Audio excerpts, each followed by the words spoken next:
बिस्मिल्लाहिर्रहमानिर्रहीम अस्सलामुअलैकुम नाज़रीन, मैं राना उज़ैर हूँ। आप हमारा फेसबुक और यूट्यूब चैनल देख रहे हैं।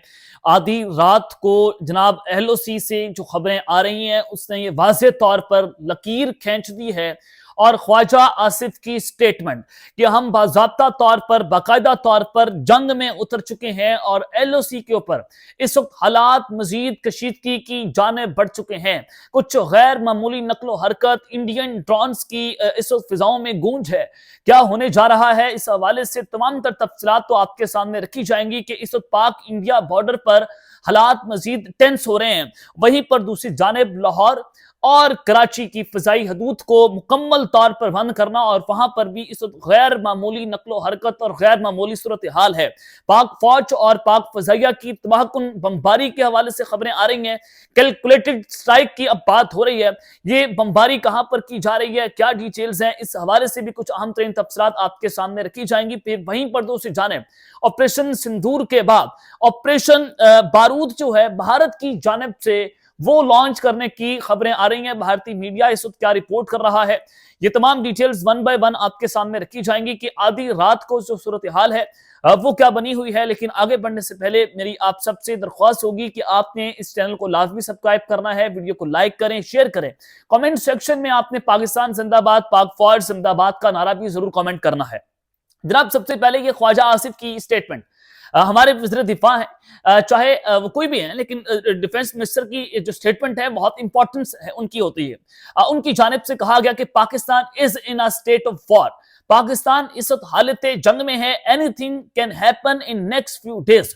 कुछ भी अगले कुछ दिनों के अंदर कुछ बड़ा हो सकता है और कुछ अहम तरीन सूरत हाल वो भी देखने को मिली है। हुआ ये कि न्यू दिल्ली में कल परसों जो है वो एक अटैक होता है और उसमें भी इंडिया के कैपिटल को जो है वो निशाना बनाया गया और भारतीय मीडिया टीवी 9 भारतवर्ष की जानिब से कहा गया कि जैश ए मोहम्मद जो है उनकी जानिब से टेरर अटैक किया गया और उन्होंने इसकी जिम्मेदारी कबूल की है। हमने कुछ मुश्तबा जो अफराद हैं उनको गिरफ्तार किया है और ये इंडियन मीडिया नैरेटिव बना रहा है फॉल्स फ्लैग ऑपरेशन के लिए कि इसका इल्जाम अभी तक ऑफिशियली नरेंद्र मोदी ने जो है वो इस हवाले से स्टेटमेंट दी है कि पाकिस्तान ने करवाया, लेकिन ये उस तरफ ताने बाने जोड़े जा रहे हैं कि कुछ लोगों को पकड़ा जाएगा, फिर उसको ये इल्जाम लगाएंगे कि पाकिस्तान ने करवाया और फिर उसको बुनियाद बनाकर पाकिस्तान के ऊपर जो है वो अटैक किया जाएगा। अब जम्मू कश्मीर से जो खबरें आ रही हैं वो बड़ी हैरानकुन है कि वहां पर इस भारतीय फौज और पुलिस ने ऑपरेशन शुरू कर दिया और जो फिगर सामने आ रहा है कि 39 लोगों को 39 लोगों को गिरफ्तार वहां पर किया गया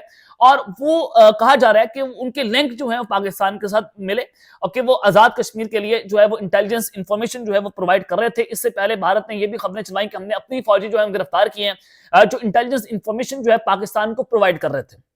अब ये आप डॉट से डॉट्स कनेक्ट करें, मुझे आगे बताने की जरूरत नहीं है कि भारत ये सारा कुछ जो है वो जनाब क्यों कर रहा है, क्योंकि इलेक्शंस और दूसरा फेज शुरू हो गया कल और फिर ये जो पहला फेज है उसमें मोदी को बीजेपी की जो पार्टी है उसको बुरी तरह से शिकस्त का सामना करना पड़ रहा है।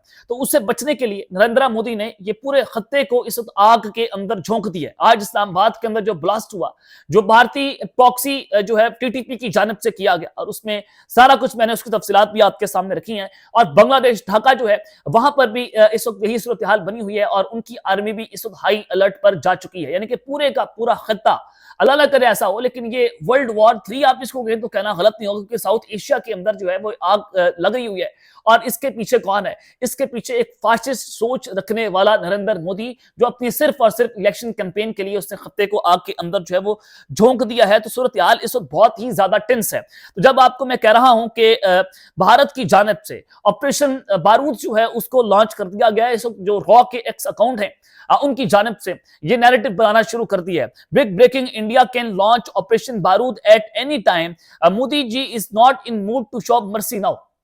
नरेंद्र मोदी ने आज भी स्टेटमेंट दी, उन्होंने कहा कि हम किसी को नहीं छोड़ेंगे, चाहे वो कोई भी हो, जो इस हमले के अंदर मुलव्विस होगा हम उसको कैफरे किरदार तक पहुंचाएंगे।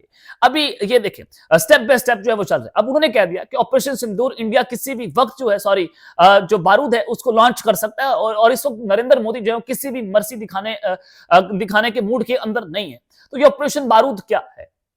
आप एलओसी के ऊपर अगर मैं आपको बताऊं, खबर दूं कि वहां पर जो इंडियन ड्रोन्स हैं वो पूंछ सेक्टर और मुजफ्फराबाद जो सेक्टर पिछले 3 घंटों से वहां पर फिजाओं के अंदर है, सर्वेलेंस ड्रोन है जो वहां पर इंटेलिजेंस इकट्ठी कर रहे हैं, देख रहे हैं कि हमने किस किस सेक्टर को निशाना बनाना है। और आजाद कश्मीर जो है वो भी इनका नंबर 1 टारगेट है, जहां पर इंडिया जो है वो अपनी एक बड़ी एयर स्ट्राइक जो है वो किसी भी वक्त लॉन्च कर सकता है, जिसको ऑपरेशन बारूद का नाम दिया जा रहा है कि इंडिया इस वक्त उनकी फौजें, उनकी फजाइया, उनकी नेवल फोर्सेज जो है वो हाई अलर्ट पर जा चुकी हैं और एलओसी के ऊपर हैवी डिप्लॉयमेंट जो है वो की जा रही है। जब इंडिया की जानिब से इतनी तैयारियां की जा रही हैं तो अब आप खबर सुन लें कि पाकिस्तान की जानिब से तो कह दिया गया कि हम जंग में उतर चुके हैं और हम इसका जवाब देंगे। ख्वाजा आसिफ ने भी कहा कि ये जो इस्लामाबाद तक जो हमला हुआ है, इस्लामाबाद तक इनकी हाथ आना, ये एक खुला और वाज़ेह पैगाम जो है वो टीटीपी की तरफ से अफगानिस्तान और भारत की तरफ से आया। और जो ये हमला हुआ इसमें भारत और अफगानिस्तान के नक्सेस जो है वो जुड़ गए। हमारे पास इंफॉर्मेशन पहुंची, हमारे सिक्योरिटी जराए भी ये बता रहे हैं कि इसमें भारत और अफगान तालिबान जो है वो जनाब वो डायरेक्टली इन्वॉल्व हैं, क्योंकि इस्लामाबाद में इससे पहले जो टीटीपी के अकाउंट्स हैं, जो तालिबान के अकाउंट्स हैं या अफगान मीडिया है, वो ये कह रहा था कि बिस्मिल्लाह रहमान रहीम, वो इधर है वो मतलब कार्ड खेलते हैं। फिर वो इस्लामाबाद के हवाले से इसी तरह की पोस्ट कर रहे थे और फिर 12 बजे के करीब 12:30 बजे जो है वो ये एक हमला होता है जिसने इस वक्त सबको हिलाकर रख दिया है। तो एलओसी के ऊपर इस वक्त जनाब हालात कशीदा हो चुके हैं। लाहौर कराची के अंदर भी सूरत हाल जो है वो गैर मामूली बताई जा रही है। पाक फौज और पाक फजाइया की बमबारी के हवाले से जनाब क्या खबर आ रही है, जरा बड़े गौर से सुनिए आप। Pakistan has issued 2 new NOTAMs within the Karachi FIR, suspending multiple ATS routes and activating the Hyderabad-Italy range for operational reasons. Pakistan ने इस वक्त 2 नए नॉटम्स जो हैं वो जारी किए हैं, कराची वाली साइड और लाहौर वाली साइड के ऊपर भी। आज लाहौर के अंदर जो है पाकिस्तान की जो फौज है उनकी जनाब टैंक्स जो है वो भी देखे गए रोड्स के ऊपर, उनकी व्हीकल्स जो है वो भी देखे गए। तो उसके बाद नजर आया कि गैर मामूली सूरत हाल है। जब ये अटैक होता है इस्लामाबाद में तो उसके फौरी बाद हमारी फौज और हमारी इंटेलिजेंस एजेंसीज जो है एक्टिव हो गया। अब हम किसी को नहीं छोड़ेंगे, भारत जरा करे अब की बार ऑपरेशन बारूद, क्या कोई मर्जी जो इनका दिल करता है ऑपरेशन लॉन्च करें, ऐसी तबाही अब की बार हम फेरेंगे कि इनकी 7 नस्लें जो है वो याद रखेंगी। पाकिस्तान ने नोटम जारी कर दिए हैं, जो हैदराबाद की टर्ली रेंज है वो भी ऑपरेशनल रीजन के लिए हरकत में आ गई है, उनको भी एक्टिवेट कर दिया गया। कराची वाली साइड को भी नोटम जारी हो गया, लाहौर वाली साइड के ऊपर भी नोटम जारी हो चुका है और फजाई हदूद को बंद किया जा रहा है। आगे खबर सुने कि पाक आर्मी ने हंगामी बुनियाद पर नोटम जारी करके कराची हैदराबाद में अटलरी रेंज जो है उसको फाल कर दिया है।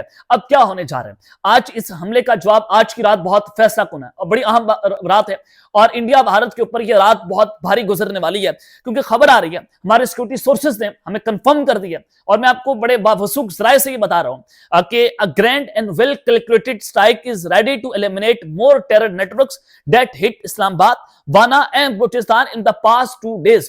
पिछले 48 घंटों में जो बलूचिस्तान, इस्लामाबाद और वाना के अंदर जो टेरर अटैक हुए हैं और उनके नेटवर्क्स के ऊपर एक बहुत बड़ी और वेल कैलकुलेटेड स्ट्राइक्स जो है वो होने जा रही हैं पाक फजाइया और पाक फौज की मदद से।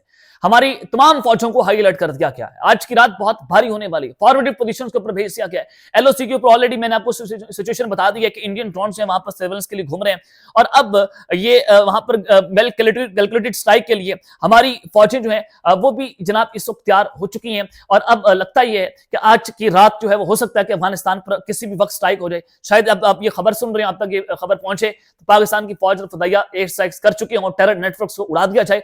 अब हालत जंग है, अब ये फुल फ्लेज वॉर होगी। पहले तो शायद सीज फायर हो गया था, अब सीज फायर टूट चुका है। अब भारत, अफगानिस्तान जो है भारत की जंग भी लड़ रहा है और इंडिया उनको इस्तेमाल कर रहा है। अब पाकिस्तान जो है वो एक ही वक्त में 2 बड़े दुश्मन के साथ लड़ रहे हैं, यानी कि 2 फ्रंट वॉर।